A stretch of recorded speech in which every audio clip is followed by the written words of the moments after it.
and Assalamualaikum. My name is Iza Nasira with metric number 060020. We are from Group 9 and we are going to present our project paper titled Defense of Unsoundness of Mind. This presentation consists of 7 parts. The first part is about the introduction of this project paper. The second part discusses the objective that needs to be achieved by doing this study. The third part deals with the concept of defense of unsoundness of mind. The fourth part addresses the elements of the unsoundness of mind in the penal code.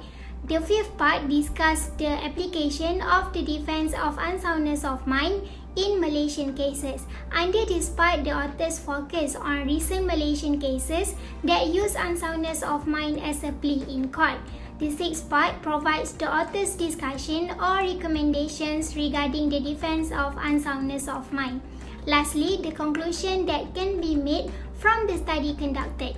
Without further ado, I will start with my part of presentation. I will be presenting the first two parts, which are the introduction of this project paper and the objective that need to be achieved from this study. Starting with the first part, which is introduction. In Malaysia, the legal term for insanity is unsoundness of mind. However, the penal code does not clearly define the term unsoundness of mind, and only the courts would determine whether the accused is unsound or insane.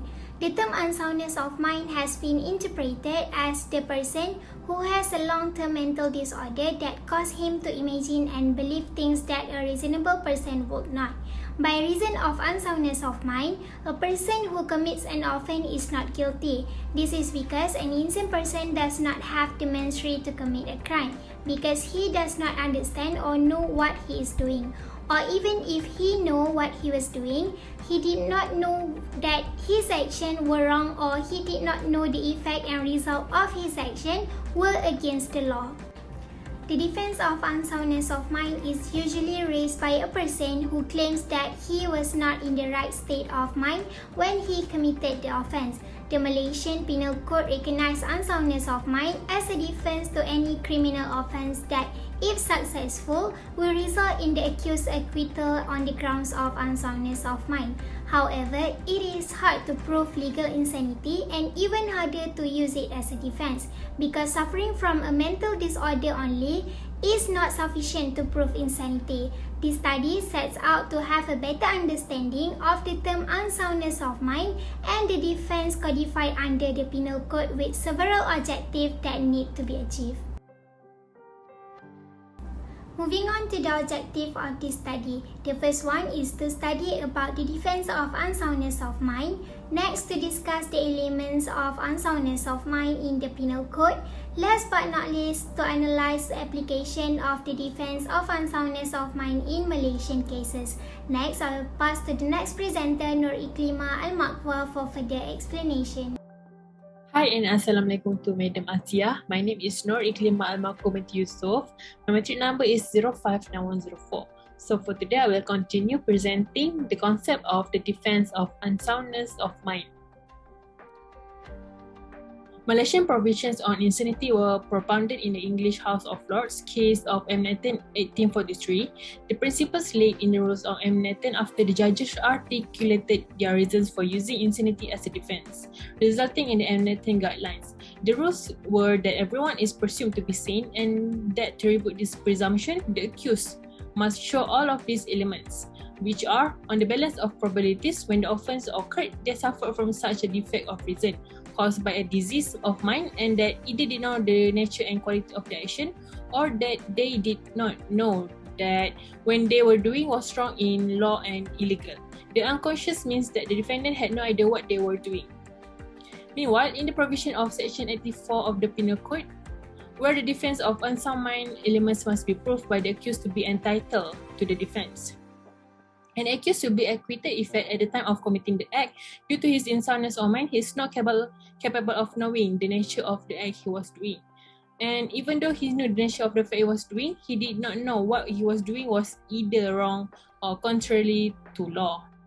An act done by a person with unsoundness of mind includes acts done by an insane person who at the time of doing the act does not do it from his mind because it was not functioning at the time of his conduct. However, The act of unsoundness of mind include for cases automatism and sleepwalking. These two situations can be used as defense of unsoundness of mind. In the case of R versus Parks, the defendant drove 23 kilometers to his parent-in-law house and stabbed them while they are still sleeping with a kitchen knife. He did not remember his action because he was sleepwalking while committing the attack. And therefore, if an innocent person killed another person, he committed no offense because nothing is an offense under mistake of fact or by accident or by a child or by exercise of the right of private defense. Assalamualaikum warahmatullahi wabarakatuh and a very good day. My name is Nur Nazia Binti Mazlan with student ID 059558. In this part of the video, I will be explaining about the elements of unsoundness of mind. Starting with a short introduction about the element, Section 84 of the Penal Code often becomes a reference to the court when it comes to matter relating to the insanity. Despite the fact that the phrase used is unsound mind, this section provides the provisions associated with insanity. This section will provide an appropriate provision of criminal law to the defendant who was mentally incapable. A few elements must be proven in order to prove the defense of unsoundness of mind. Now, moving on to the first element of unsoundness of mind, which is at the time of doing it. This is the first element that the accused need to prove in order to succeed in the defense of unsoundness of mind. The most essential time in this case is when the accused is said to be of unsound mind when he commits the act, whether permanent or temporary. If the accused is of unsound mind before or after the commission of the offence, the defense of unsoundness of mind is incapable. The accused must be mentally ill at the time the alleged offence was committed. Medical examination is one of the ways to identify whether the person is mentally incapable during the crime. Aside from medical evidence, other factors such as person's actions, beliefs and practices which can cause the mind not to function properly are other factors that can cause insanity. Section 84 applies not only to mental disease that can cause mental incapacity but also to mental deficiency that is not caused by mental disease. It can be portrayed in the case of R against Cam. The second element is unsoundness of mind. There is no clear meaning and provisions pertaining unsound mind as the Penal Code itself does not define it. In the majority of cases, a state of unsoundness of mind is defined as a state in which the mind is unable to function properly. Unsoundness of mind includes lunacy, imbecility, delusion, derangement, idiocy, fits and so on, as it can take place in a variety of situations. Unsoundness of mind also can be said when he is unable to understand the nature of the act, or he was unaware that what he was doing was wrong or against the law. Section 84 of the Penal Code provides not only mental disease but also mental deficiency that not caused by mental disease. This element is explained in the case of Sinasami against public prosecutor. The third element is incapable of knowing. The insanity test is expressed in both Malaysian and Canadian penal codes in terms of whether the accused is capable of knowing due to mental illness or unsoundness rather than whether the accused actually knew. The insanity defense is limited to cases where accused is incapable of knowing due to mental disorder rather than simply knowing, which appears to be further narrowing what is already a very restrictive insanity defense. Just because he can demonstrate to the court that he was of unsound mind at the time of the crime's commission, it doesn't mean that the person will be exempted from criminal liability. He can still be held liable for criminal liability. It can be seen clearly in the case of Lee Ah Chai against public prosecutor. The fourth element is the nature of the act. Section 84 of the Penal Code is silent on the meaning of the nature of the act. Although Section 84 of the Penal Code does not mention the word quality, its meaning is not compromised as the word nature refers to the natural circumstances surrounding an act. The phrase nature of the act could also be translated as nature and quality of the act.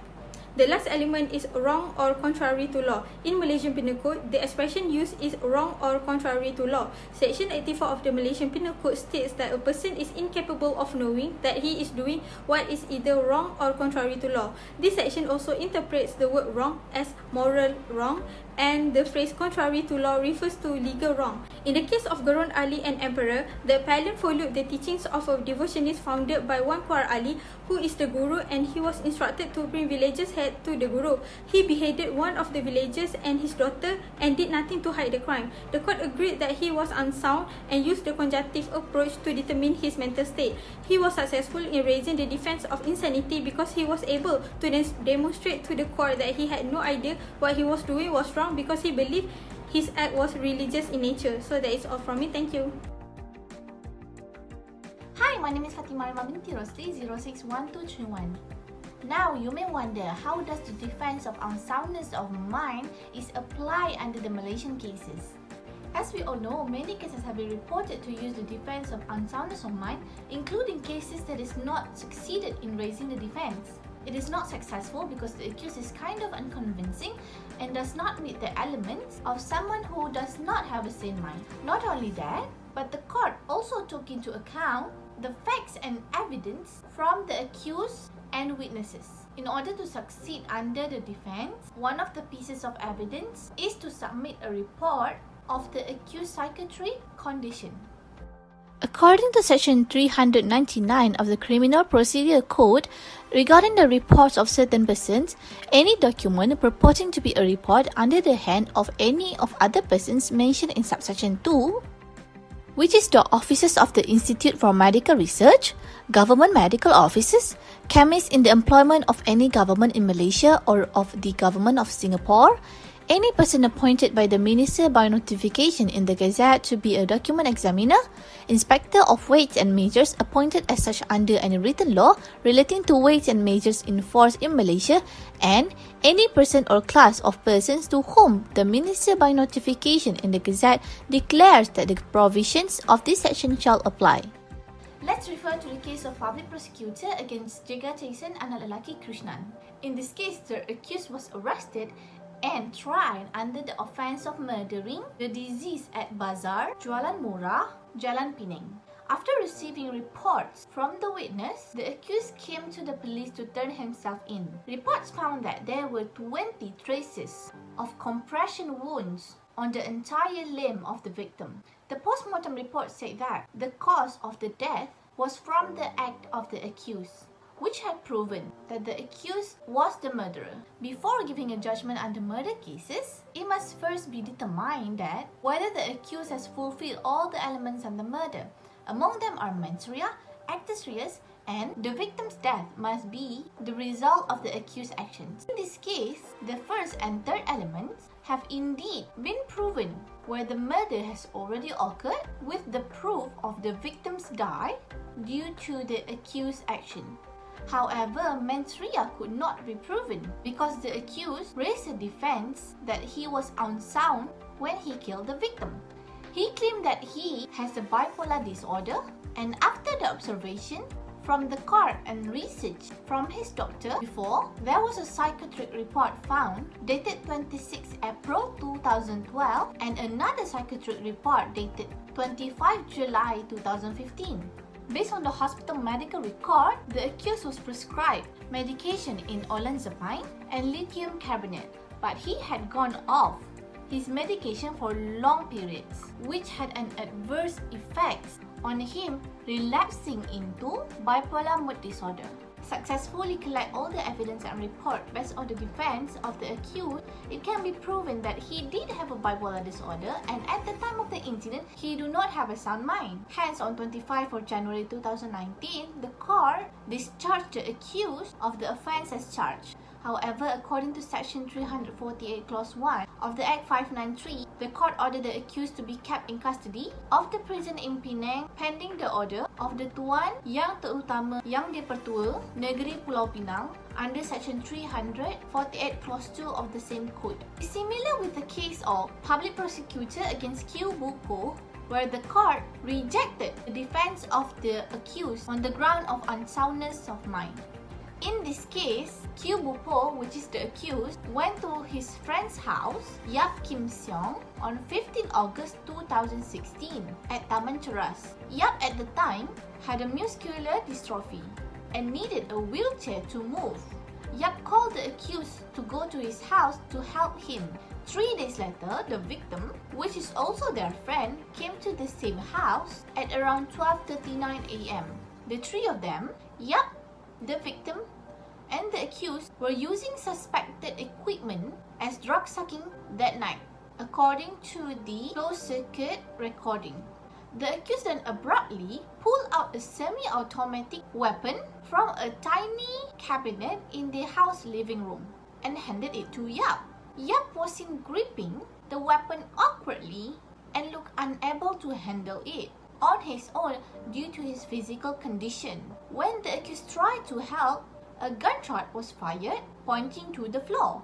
After that, it was seen that another gunshot was fired mistakenly at the same floor. Seeing how Yap cannot handle the gun, the accused took the gun and used it by pointing straight to the victim, and he starts firing a total of 5 gunshots to the victim. Yap's sister immediately lodged a police report about 2 days after the incident, after checking the CCTV's application on her mobile phone that allowed her to watch and recall the closed-circuit recording that is installed at Yap's house. The accused then raised a defense under unsoundness of mind, and he claimed that he was under the influence of drugs and insane at the time of the incident. The accused testified that he had been under the influence of drugs for 2 or 3 days before the incident happened, and he still remained with his testimony, saying that he did not even remember that he had shot the victim. Strangely, when the public prosecutor asked questions to the accused could explain one by one about the drugs that he took that night. The accused even explained in precise, including with the colors and shape of the drugs.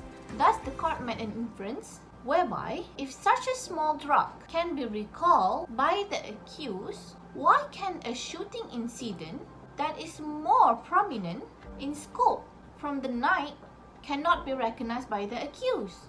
Based on the closed-circuit recording, it was found that the accused was agitated after the victim lost unconsciousness, and the accused had already wrapped the victim's body in a portable sauna bag.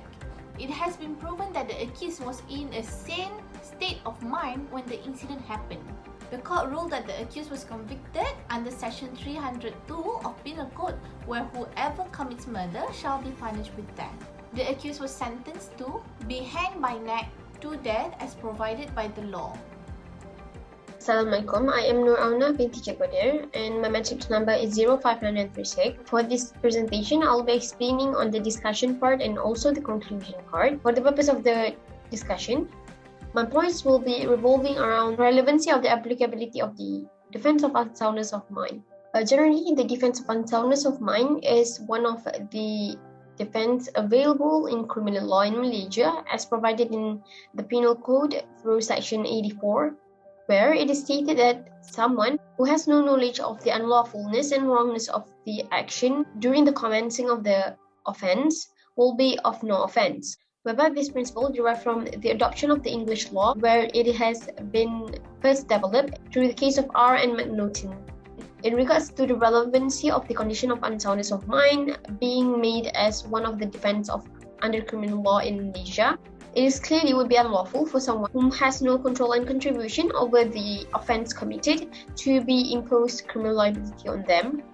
The law in making the condition of unsoundness of mind as a defense aim to protect those people who are affected by the condition of being under unsoundness of mind of their rights and liberties. However, the continuous availability of this defense had raised an issue whereby some countries had no longer applied this condition as defense in criminal law, as they are of the opinion that the defense of unsoundness of mind might be a loophole in criminal law where some accused person would use this defense as a way to escape their liabilities. In accordance with the development and the constant changes in society, the law will definitely be amended to cater for such issue.